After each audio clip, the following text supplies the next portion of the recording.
देश के प्रतिष्ठित कॉर्पोरेट घरानों में से एक शपूरजी पलूंजी ग्रुप की है ये कंपनी। इंफ्रास्ट्रक्चर, इंजीनियरिंग और कंस्ट्रक्शन से जुड़ा हुआ कारोबार करती है। अलग अलग 5 वर्टिकल्स है कंपनी के और दुनिया भर में कंपनी कारोबार करती है। 30 से ज़्यादा देशों में अपने प्रोजेक्ट्स पूरे कर चुकी है और जो हमारे पास जून 2024 के आंकड़े हैं उसके मुताबिक 56,000 करोड़ से ज़्यादा के करीबन करीबन 80 प्रोजेक्ट कंपनी पूरे कर चुकी है। इशू की मैं जानकारी दूँ, कल ये इशू खुलने वाला है और बंद होगा 29 अक्टूबर को। इशू का जो प्राइस बैंड है 440 से 463 रुपये रखा गया है और इशू की जो साइज़ है उसमें फ्रेश इशू है 1250 करोड़ का, 4180 करोड़ का ऑफर फॉर सेल है। टोटल मिलाकर 5430 करोड़ का ये इशू है और इशू के बाद जो कंपनी का मार्केट कैप होगा इशू प्राइस पर हायर बैंड पर लगभग 17,000 करोड़ रुपए का। आइए मैं आपकी मुलाकात करवाता हूँ 2 खास मेहमानों से जब हमारे साथ इस वक्त स्टूडियो में है। कंपनी के executive vice chairman Subramanian Krishnamurthy sir हैं हमारे साथ। कंपनी के बोर्ड में है वो, आप वाइस चेयरमैन है, होल टाइम डायरेक्टर है। इंजीनियरिंग और कंस्ट्रक्शन सेक्टर का सर को 42 साल से ज़्यादा का अनुभव। सर बहुत बहुत स्वागत है और नवंबर 2002 से लगभग 22 साल से सर कंपनी के साथ में। दूसरे खास मेहमान हैं रमेश कुमार झा साहब जो कंपनी के सीएफओ हैं। फरवरी 2006 से आप भी साथ हैं कंपनी से के और मैनेजमेंट और फाइनेंस स्पेस का आपको 25 साल से ज़्यादा लंबा गहरा अनुभव है। आप दोनों का बहुत बहुत स्वागत है। कृष्णमूर्ति सर, वैसे तो हम सब जानते हैं आपकी कंपनी के बारे में, एफकॉन्स के बारे में, फिर भी हमारे दर्शकों की जानकारी के लिए बताएं सर एग्जैक्टली क्या करती है आपकी कंपनी, बिजनेस मॉडल क्या है?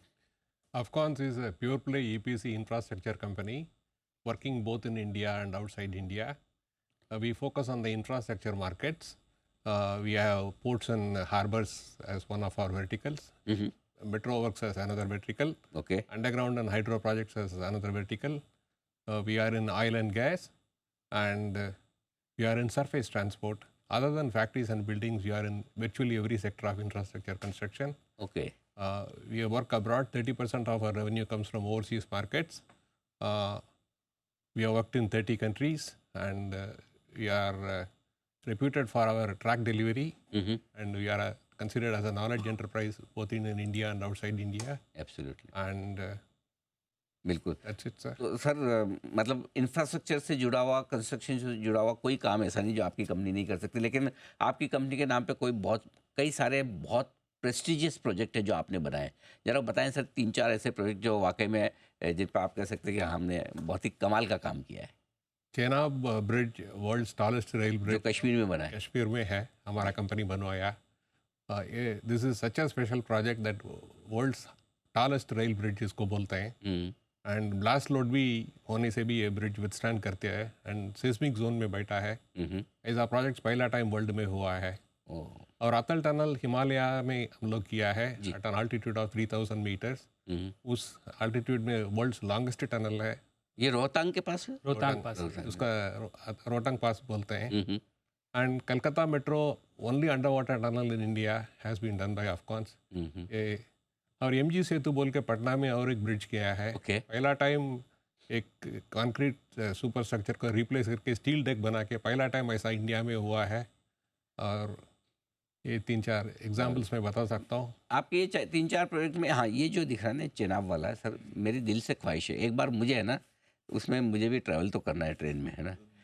अमेजिंग, मतलब वर्ल्ड का हाईएस्ट ऊंचाई पर जो है सबसे ज़्यादा ऊंचाई पर ये ब्रिज बना है। आइए रमेश झा साहब को भी कार्यक्रम में शामिल करते हैं।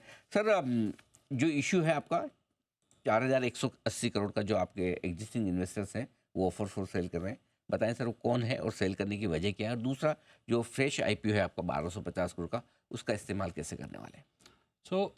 ये जो टोटल आईपीओ का साइज़ है 5430 करोड़ का। हम लोगों ने ये जो आईपीओ है ट्विन ऑब्जेक्टिव से किया था। एक तो कंपनी को ग्रोथ के लिए कैपिटल चाहिए था, जहाँ पे हम लोग 1250 करोड़ कंपनी में लेके आ रहे हैं। और 4180 करोड़ का जो ऑफर फॉर सेल है, ये हमारी एक प्रमोटर की एक एंटिटी है गोस्वामी इंफ्राटेक, जो ये सेल कर रहे हैं, ऑफर फॉर सेल कर रहे हैं। ये पैसा वो लोग अपना डेट रीपेमेंट में यूज़ करने वाले हैं। और 1250 करोड़ में से करीब 600 करोड़ हम लोग हमारा डेट रीपेमेंट करने वाले हैं। 320 करोड़ हम लोग अपने वर्किंग कैपिटल के लिए यूज़ करने वाले हैं। 80 करोड़ का हम लोग नया कैपिटल इक्विपमेंट परचेज करने वाले हैं और करीब 250 करोड़ जो है वो जनरल कॉर्पोरेट पर्पज़ के लिए हम लोग यूज़ करने वाले हैं। ओके, कृष्णमूर्ति सर, अभी ऑर्डर बुक कितनी है आपकी कंपनी के पास में, जो पेंडिंग ऑर्डर्स है, और अगले एक साल में ब्रॉडली मुझे अंदाजा दे कितने ऑर्डर्स उसमें से आप एग्जीक्यूट करेंगे? एंडिंग जून हमारा ऑर्डर बुक है रफली 31,000 करोड़ है। ओके। और उसके बाद 5,000 crore firm orders and 10,000 crore L1 भी हो चुका है ओके। कंपनी का। 30,000 अभी है ऑलरेडी, 30,000 अभी है, और 5,000 आप 5,000 प्लस 10,000 15,000 का L1 plus firm orders firm orders. जून के बाद हो चुका है कंपनी का ऑर्डर्स ओके, है। सो इफेक्टिवली 45,000 करोड़ और आप कह सकते हैं, राइट? हमारा normally book to bill turnover ratio 3 में चलता है, 2.5 to 3.5 में चलता है। Okay. So that would convert it to turnover on that ratio. Okay, आप कुछ ऐड करना चाहते हैं सर? मैं ये कहना चाह रहा था कि जो हमने साल का शुरुआत किया था करीब 31,000 करोड़ का ऑर्डर बुक था, और इस साल में जहाँ पे भी हम लोग L1 है उसको इंक्लूड करके हमने 19,000 करोड़ से ज़्यादा का ऑर्डर बुक ऐड किया है। सो कंपनी काफ़ी स्ट्रॉन्ग ऑर्डर बुक पे आज की तारीख पे बैठी हुई है। एंड ये जो नया पैसा कंपनी में आएगा, इससे कंपनी का बैलेंस शीट काफ़ी स्ट्रॉन्ग हो जाएगा। सो हम लोग बहुत ही मतलब एक अच्छे समय से गुजरने वाले हैं। Of course, I mean undoubtedly. Sir, margins पे जहाँ साहब आपसे राय लेना चाहता हूँ, बिकॉज पिछले 3 साल से मैं देख रहा हूँ कंटिन्यूस आपका मार्जिन इंप्रूवमेंट है। 9.5% से 11.5% आप पार कर चुके हैं, 2% इंप्रूवमेंट। क्या आपको लगता है कि रीजनेबल मार्जिन से एक्सपेक्ट करना ठीक है कंपनी से, और या क्या इसमें भी स्कोप है और इम्प्रूवमेंट का? सो सर, अगर आप अभी हम लोग जो हमारे RHP में जो नंबर्स है वो 3 साल के नंबर हैं, राइट। और ऑफ कोर्स जो 22 का जो हम लोग नंबर देख रहे हैं वो थोड़ा सा कोविड से भी इम्पैक्टेड था। ओके। सो जो मार्जिन हम लोग अभी जो हमने किया है, और ये एक प्रोसेस है जो हमारे ऑर्गेनाइजेशन में, जो सिस्टम्स हमने जो प्लेस किए हैं ऑर्गेनाइजेशन में, वो प्रोसेस काफ़ी टाइम से हमने उसको मैच्योर किया है, जिसका रिजल्ट अभी हमको देखने को मिल रहा है। सो हमारा प्रोजेक्ट सिलेक्शन जो है वो काफ़ी इम्पॉर्टेंट रोल प्ले करता है, क्योंकि ऐसा बोला जाता है कि कंस्ट्रक्शन कंपनी जो है वो पैसा बनाती है ना अच्छे प्रोजेक्ट चुन करके नहीं, ख़राब प्रोजेक्ट को अगर आप एक्सक्लूड कर सकते ना हैं लें तभी, उसको, हाँ। ना ले तभी आप बना सकते हैं। तो कंपनी में जो सिस्टम्स है, जो प्रोसेस है, उसके तहत हम लोग अच्छे प्रोजेक्ट लेते हैं। और कंपनी में हमारे जो सिस्टम है, एक बार प्रोजेक्ट मिलने के बाद में हमारा काफ़ी सारा जो हमारा एक CMAG ग्रुप है, जहाँ पे हम लोग मेथड्स को इम्प्रूव करने की कोशिश करते हैं, हम लोग डिज़ाइन को इम्प्रूव करने की कोशिश करते हैं। हमारे कंपनी में बहुत बढ़िया सिस्टम हम लोगों ने इम्प्लीमेंट करके रखा हुआ है, जहाँ पे प्रोजेक्ट को हम लोग बहुत ही माइन्यूटली मॉनिटर करने की कोशिश करते हैं डिफरेंट लेवल। तो उससे हम लोग प्रोजेक्ट की प्रॉफिटेबिलिटी बढ़ाने की कोशिश करते हैं। तो आई थिंक जो मार्जिन अभी हमने अचीव किया है, और जो क्वालिटी ऑर्डर बुक है अभी हमारे पास में, आई थिंक हम लोग कोशिश करेंगे कि ऐसा मार्जिन हम लोग मेंटेन कर सकें। एब्सोल्युटली। कृष्णमूर्ति सर, आपने कुछ 4-5 प्रोजेक्ट्स के नाम बताए जो आपने, बड़े प्रेस्टिजियस प्रोजेक्ट्स जो आपने बनाए, और कौन से ऐसे प्रेस्टिजियस प्रोजेक्ट्स हैं जिस पर कंपनी काम कर रही है, या आपको वो मिल चुके हैं जिन पर आप काम करने वाले हैं? अभी है हाई स्पीड रेल का एक प्रोजेक्ट चल रहा है, 21 किलोमीटर टनल है, उसमें 7 किलोमीटर सी बेड का नीचे है। Oh, it's called subsea tunnel, and India में पहला सबसी टनल। ये कहाँ बना रहे हैं सर? ये महाराष्ट्र में है, शिलपाटा और ताना का बीच में है। अच्छा, ओके। वो एक बहुत प्रेस्टिजियस प्रोजेक्ट है कंपनी का। ओके। और दूसरा, हम लोग मालदीव्स में 4 आइलैंड्स को कनेक्ट कर रहे हैं, और स्ट्रैटेजिक प्रोजेक्ट है इंडिया और मालदीव गवर्नमेंट का ये प्रोजेक्ट। ये एक बहुत वो बड़ा, भी टनल से वो ब्रिजेस अक्रॉस द सी, अच्छा, अक्रॉस द सी है, 4 आइलैंड को हम लोग कनेक्ट कर रहे हैं। ओके। वो एक बहुत इंपॉर्टेंट प्रोजेक्ट है। लाइबेरिया में पूरा iron ore beneficiation project ArcelorMittal group के लिए हम लोग बना रहे हैं। और दिल्ली मेट्रो में 2-3 प्रोजेक्ट्स बना रहे हैं। गुजरात में एक GCPTL बोल के रिलायंस ग्रुप का प्रोजेक्ट है। ओके। ये सम ऑफ द इम्पोर्टेंट प्रोजेक्ट्स हम कर रहे हैं अभी।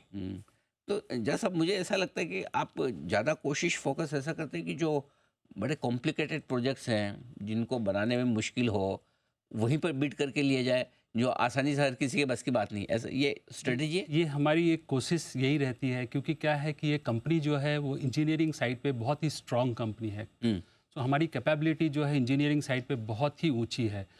और क्या होता है कि जो run of the mill projects रहते हैं वहाँ पे बहुत सारे लोग आ जाते हैं, और वहाँ पे कंपटीशन ज़्यादा रहता है। तो हम लोग कोशिश ऐसा करते हैं कि हम लोग कॉम्प्लेक्स प्रोजेक्ट आइडेंटिफाई करें, one of its kind challenging project, जहाँ पे हम अपना इंजीनियरिंग कैपेबिलिटी को ला करके जो कस्टमर्स हैं, जो हमारे काउंटर पार्टी हैं, उनको हम लोग वैल्यू डिलीवर करें, and at the same time हमारे जो स्टेक होल्डर्स हैं उनके लिए भी हम वैल्यू क्रिएट करें। लेकिन सर, वो तो फिर ऐसे टिपिकल मुश्किल वाले प्रोजेक्ट तो गिनती में कम होते हैं, राइट? जहाँ आपको शायद मार्जिन्स बढ़िया मिलेंगे, नाम भी बहुत अच्छा होगा, लेकिन टॉप लाइन थोड़ी कम होती होगी फिर, अगर आप यही दूसरे प्रोजेक्ट्स में बाकी इंफ्रा कंपनी की तरह जाए तो आप बहुत बड़ा कर सकते हैं। हम तो ऑल द वर्टिकल्स में काम कर रहे हैं और ओवरसीज में भी काम कर रहे हैं। इस कारण से जी हमारा जैसा कॉम्प्लिकेटेड प्रोजेक्ट्स ऑर्डर बुक के लिए प्रॉब्लम नहीं बनता है। जी एडिक्वेट प्रोजेक्ट्स आर अवेलेबल है। ओके, मतलब है काफ़ी अपॉर्चुनिटी है हमारे लिए। और हम लोगों की कोशिश ये भी एक रही है कि हम लोग एक सस्टेनेबल और प्रॉफिटेबल ग्रोथ करें, न रादर देन कि हम सिर्फ टॉप लाइन के पीछे भागें।